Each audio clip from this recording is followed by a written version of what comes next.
Hey guys, I'm here to talk about Evil Dead, the remake. And you know what?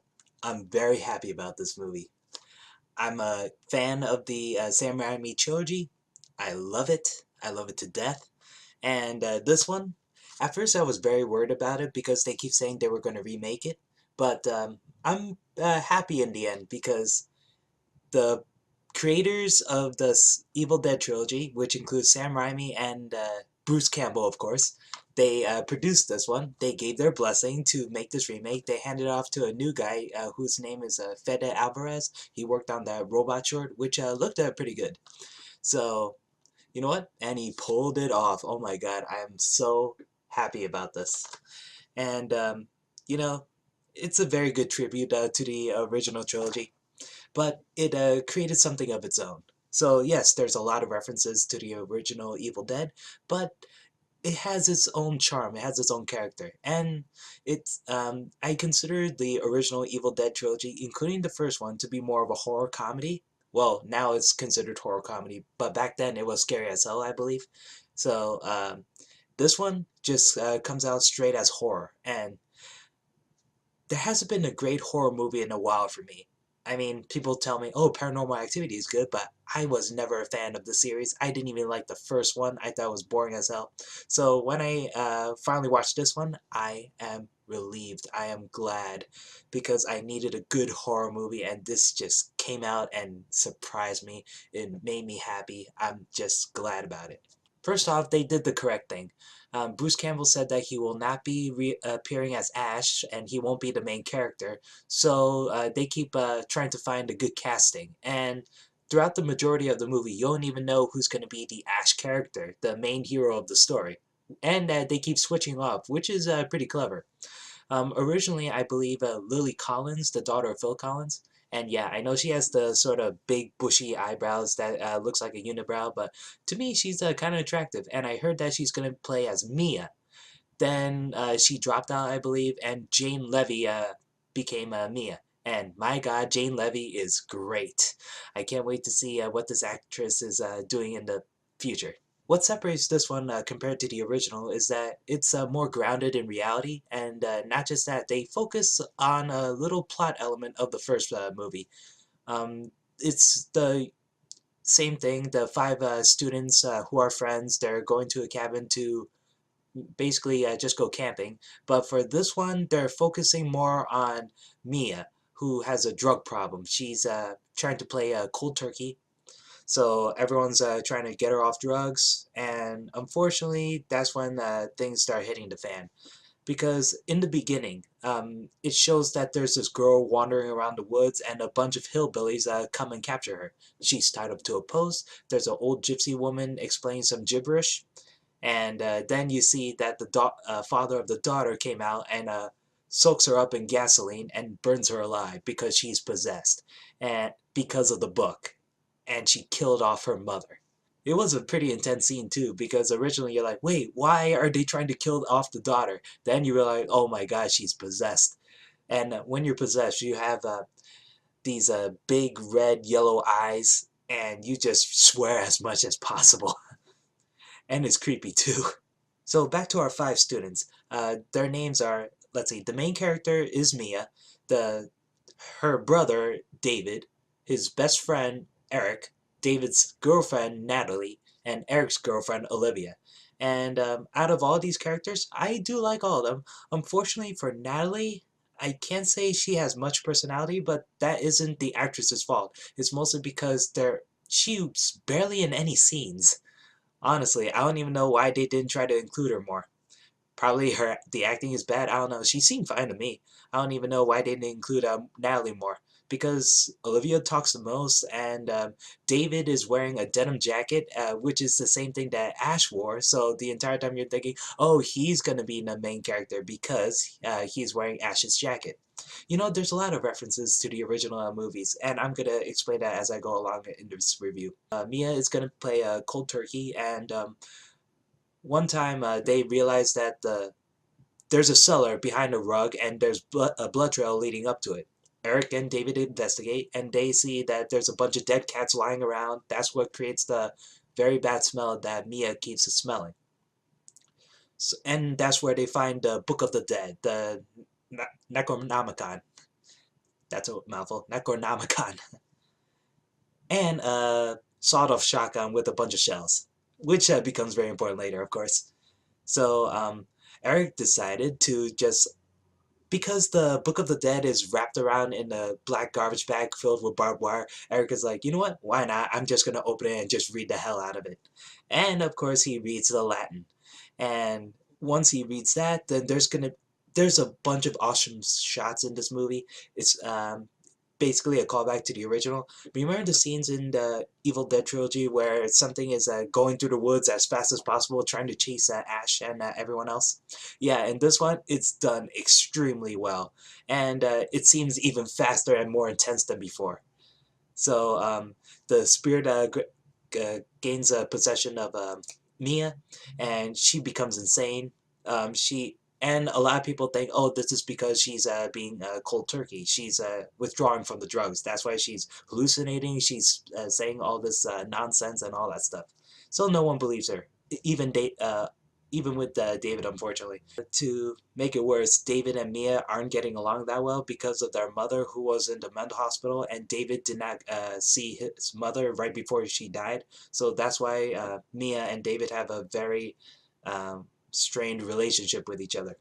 Mia crashes the car and she sees a demon version of herself. And while she's trying to get away from the demon Mia, she goes into the woods, trips over, and gets tangled up in these vines. And then this is a callback to the tree rape scene in the original.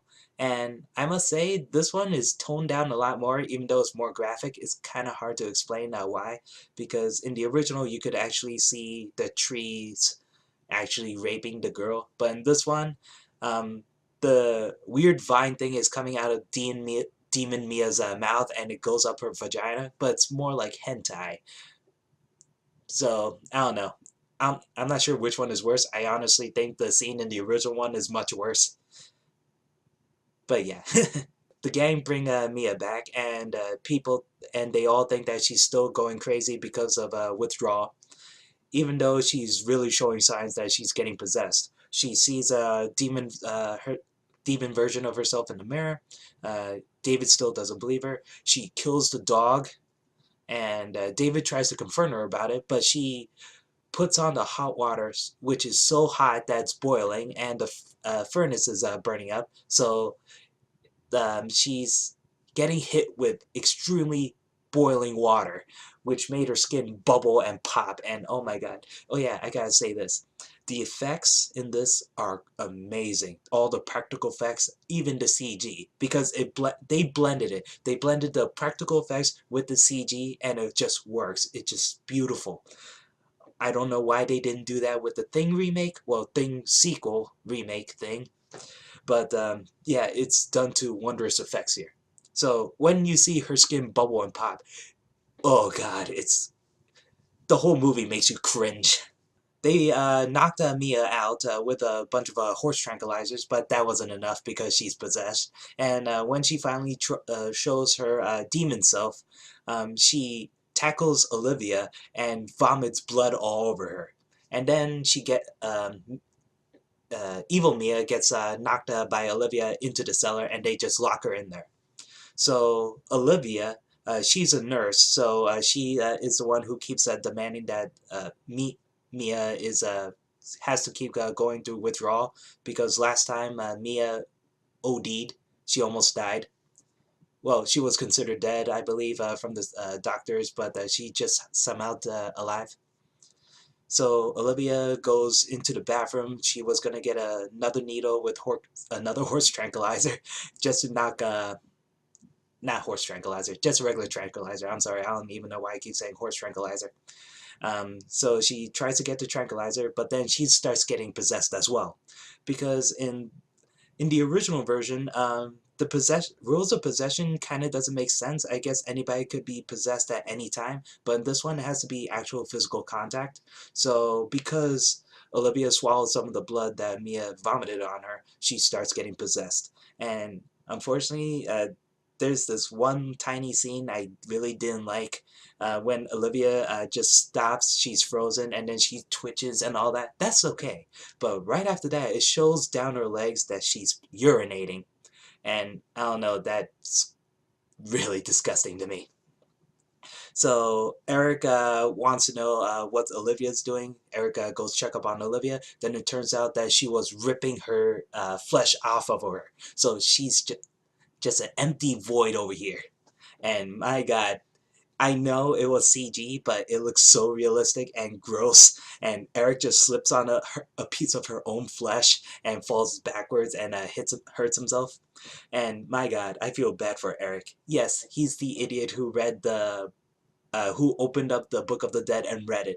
But you can't help but feel sorry for this guy because he endures all this pain. Because when Olivia attacks him, she attacks him with the syringe repeatedly, like 20 times in the freaking face right over here. And it went through his glasses as well. So he knocked Olivia down, and he goes back to a corner and slowly takes out the needle from his eye, and everything's all close up. So you'll see him actually take the needle off his eye. Ugh. And then after that, Olivia is going to attack him again. So he grabs a piece of the toilet seat and bashes her brains in. And wow, like I said, the effects are great. They're amazing. So right after that, let's see. David is trying to tend to Eric's wounds, and unfortunately, this makes me laugh. They use duct tape for everything, because at this point, Eric's wounded from glass that Olivia struck into him. So after David took it out, he's still constantly bleeding. So David just sees duct tape and he's like, "Fuck it," and puts duct tape all over Eric. Then David told Natalie, his girlfriend, to go get the water and some sugar for Eric because he's losing a lot of blood. So Natalie goes back inside the cabin. Then she realizes the cellar door open, and she thought that Mia is just being Mia. She still has no idea that what demons are and all that stuff. Natalie. So Natalie goes down to the cellar trying to comfort Mia, but Mia is still possessed. So Natalie tries to go back up, but she gets dragged back down. And then comes, I believe, the most grossest scene in the entire movie. So Natalie is knocked out, and when she wakes up, Mia starts licking Natalie's legs, all sexual-like, but the makeup on her is so gross. Her tongue is black, and her skin has all these bumps and boils. Ugh. So Natalie tries to defend herself with a switchblade. Or pocket knife, sorry, box cutter. That's the box cutter. So as she did that, Mia just bites Natalie in the hand very badly, and then after that, she took the box cutter from Natalie and slices her own tongue with it. She's like, ah. And then it splits into two, and it's like, ah. But here's the thing I don't understand. Probably it's because of the rules of demon possession, but Mia just started speaking normally after she split her tongue into two. I guess it's demon possession. She's able to talk normally, but honestly, she shouldn't be able to talk normally at all. Because she's like, "I'm gonna suck the cum out of you." Oh yeah, that was a disgusting phrase. Because when David tries to get Natalie out, evil Mia said to David, "Why don't you come down here so I could suck your cock?" And I'm like, ew, that's he's your brother. Oh God. And I believe that scene was in the original as well. And that line that says "ew." So yeah, David David and Eric are trying to figure out what to do, and Natalie, she is bitten in her left hand, and she's trying to take out all this black goo that Mia put in Natalie, but unfortunately it doesn't work, and her left hand is starting to become infected all the way up to her the lower part of her arm. So it seems like Natalie's gonna be possessed. But she's actually fighting it and fighting it and fighting it until she gains consciousness, and then she sees that there's this electric saw that she used to cut the meat off roast beef from before. So the entire time, Evil Mia is looking at her, telling her, "Don't cut your arm off, bitch! Don't do it! Don't do it! Don't do it! Don't do it!" Oh yeah, Jane Levy is great. I love her as Mia and Evil Mia. So Natalie's like, "Fuck you!" And then when the camera was shooting, it seems like she's gonna cut over here because the extent of the possessed arm only stopped over here. So I thought she's gonna cut over here. No, no, no. She went far, man. She went all the way. She went over here and she cut the whole thing off. She is such a trooper. And at this point, you're like, wait a second, this is like Evil Dead 2 because Ash cut off his own arm off. So Natalie has to be the heroine of this, right? So that's what I thought. I'm like, oh, so that's why Natalie didn't have that many scenes before. That's clever. She's gonna be the main hero of the story. So David and Eric went to see what's up because the power went out, and it turned out that Natalie cut off her own left. Seriously, it's just a stump right over here. And like I said, the effects are amazing. And the blood, oh god, it's a bloody, bloody movie. So David tried to comfort Natalie, and while he's doing this, he's just using duct tape on everything. He put duct tape all over the stump of her left arm, and it was just hilarious. So Eric and David are just arguing, arguing, arguing. They're trying to figure out what to do because Eric said that the only way to finish this is to kill off Mia, because that's what in the book says, to free the tortured soul you have to sacrifice. So you either have to burn them alive, bury them alive, or dismember them alive. Of course, David doesn't like any of these ideas because Mia is his sister. He cares about her. But at this point, he reveals more of his backstory to her, to Eric, because David had a mother at a mental hospital. He is terrified that he and Mia will grow up to be like her. That's why he never visited her.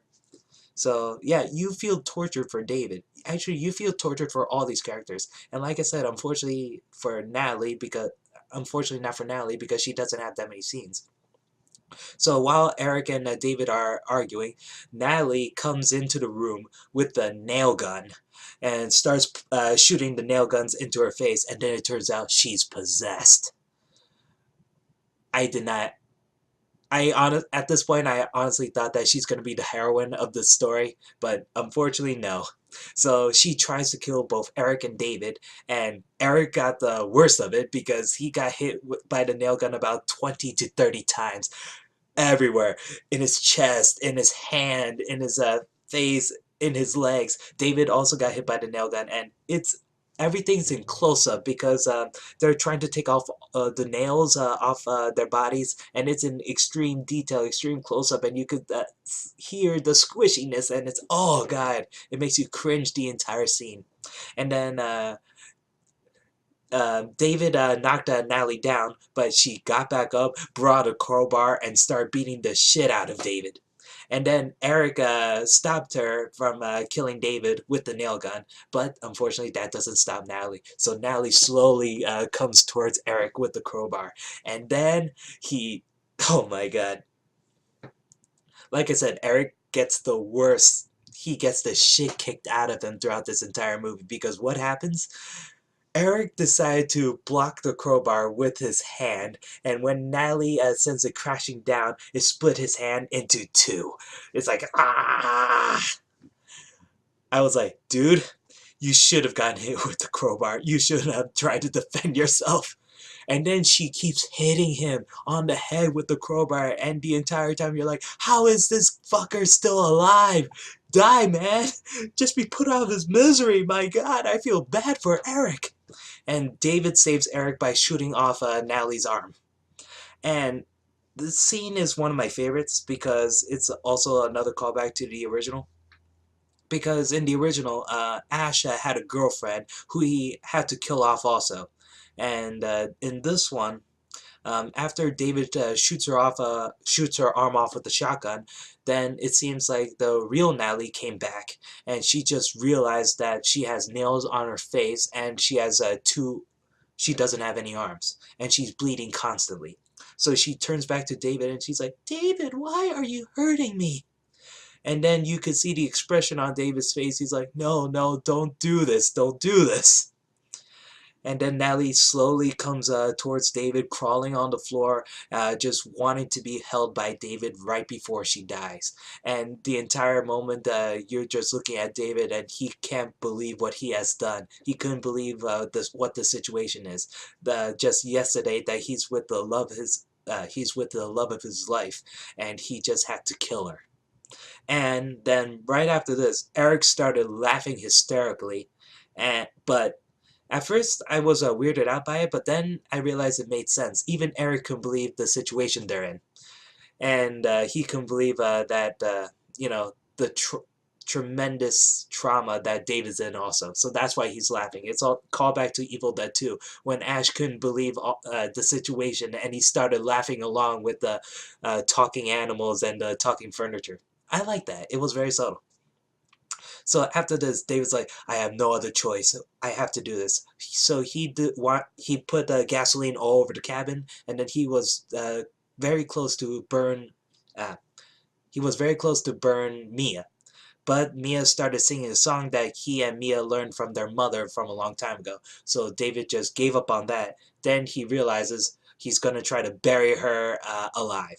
Like I said, this movie has a lot of references to the Evil Dead trilogy, and not just that, it tries to imitate some of Sam Raimi's camera techniques. So there's this montage of David gathering all this shit he found in the garage with the syringe and some car battery, and all that stuff, and it's in the zoom in, zoom out kind of thing. It's like like that. So this director did it very well. I'm just happy about all this. So, David goes back inside the cabin to confront Mia, and then there's a callback to the Evil Dead 3 Army of Darkness. Remember the scene where Ash is being thrown like a rag doll by this demon inside the sewers? Yep.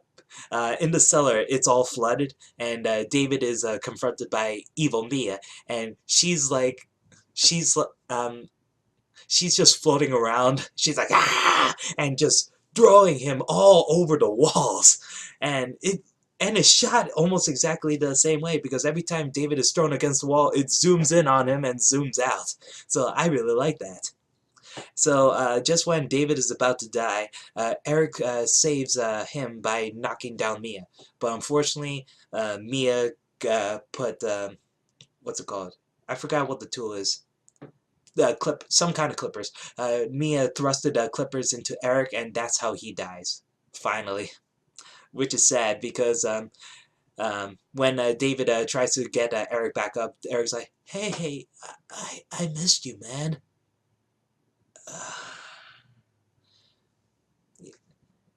Uh, Eric is one of the best characters in this whole movie. I really liked him. Like, yes, he's the idiot who opened the book, but still, he is a good character. And he is very angry at himself for what he did. So that's what redeems his character. And honestly, even though there's a point where he's against David, he just wants to help David all along. And you know what? He is a very good friend to David. So David gets Mia out, and he started burying her, and she keeps saying stuff so David would stop burying her, make David feel terrible for himself. But after the burial happened, the real Mia comes back to life. So yeah, there's no more evil Mia anymore. She's back. So at this point you're like, oh, wait, that's it? That's the movie? Seems a bit short. That's a little bit anticlimactic. So David is heading back into the cabin. He was going to get the car keys so David and Mia can get out of there. But then it turns out that Eric became possessed and just slashes David's throat. So David tells Mia to run away, and he sacrificed himself to save Mia. He locked the cabin door to get Mia out of the cabin, and then he uses a shotgun. He didn't try to shoot Eric. He shot at the gas tank, and it made the whole cabin go in flames. And then comes one of the most hardcore horror scenes I have ever seen. Basically, it starts literally raining blood. And you have to see this to believe it. It's raining blood. and it's not CG blood, it's actual real red rain droplets. And it's going all over it covers the entire place. Hell, the thing is flooded with blood. So then, because of, let's see, the Book of the Dead said that five souls have to be tormented to release the abomination. So because the five souls are taken, the abomination rises and tries to kill Mia. So Mia, there's this intense scene where Mia tries to escape from the abomination. She goes through this hole where the dog died, and then she goes up into the woodshed. And then that's where she finds the most awesome thing in Evil Dead Trilogy, the chainsaw. And what made me laugh about this, because the way the camera shows it, she saw the machete and then she was gonna grab it, but then she looks up and then the camera pans up and she just decides to get the chainsaw. I was like, you know what? Machete is more practical, but everyone wants a chainsaw, right? So she grabs the chainsaw and then she realizes that it has no fuel. So, but the good news is the fuel is right behind her, so she tries to refill the chainsaw, and then, but at this time, she's trying to get the chainsaw started, but evil Mia is very close to her, and she uses the machete. And my God, um, like I said, uh, the movie has so many close-up of all the cuts and bruises, and it's even worse on Mia because when you see the machete, I'm surprised this movie wasn't in 3D. It would have been very effective because when the machete came, it came toward her, and it's like whoa, and she got cuts and bruises as well.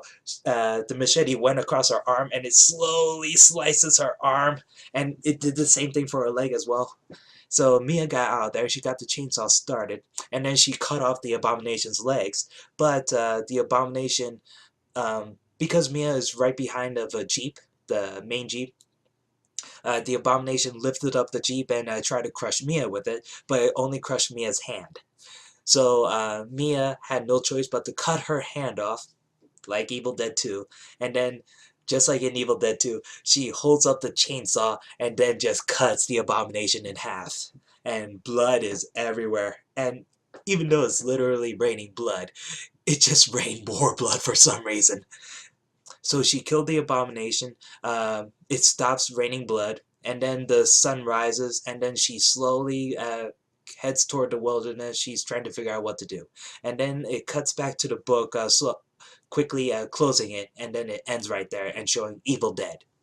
And what I love about this is that even though the scene isn't very, very important, if you stick around after the credits, you get to see a cameo of Bruce Campbell himself, and all he says is groovy.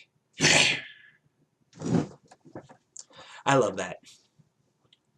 So yeah, this movie, I've seen a lot of horror movies recently, and I'm always disappointed by all of them because either the story isn't good, the characters suck, or they're stupid, or the CGI sucks, the practical effects suck, the atmosphere isn't good, the writing isn't good, the dialogue isn't good. It's usually one of those things. But in this one, it's a it's a very good tribute to the original trilogy. It has a lot of references to the original. Not just that, it makes something of its own.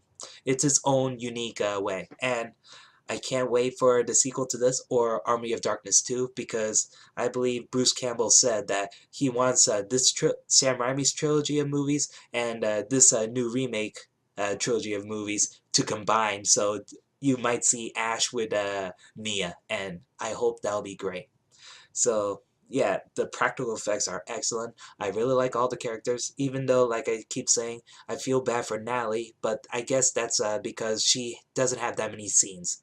And I honestly kept thinking that she was going to be heroine, that's why she doesn't have that many scenes. Hell, she got her arm cut off, so that's why I keep thinking, ooh, she's going to be the main heroine. You know what? I wouldn't have thought of that.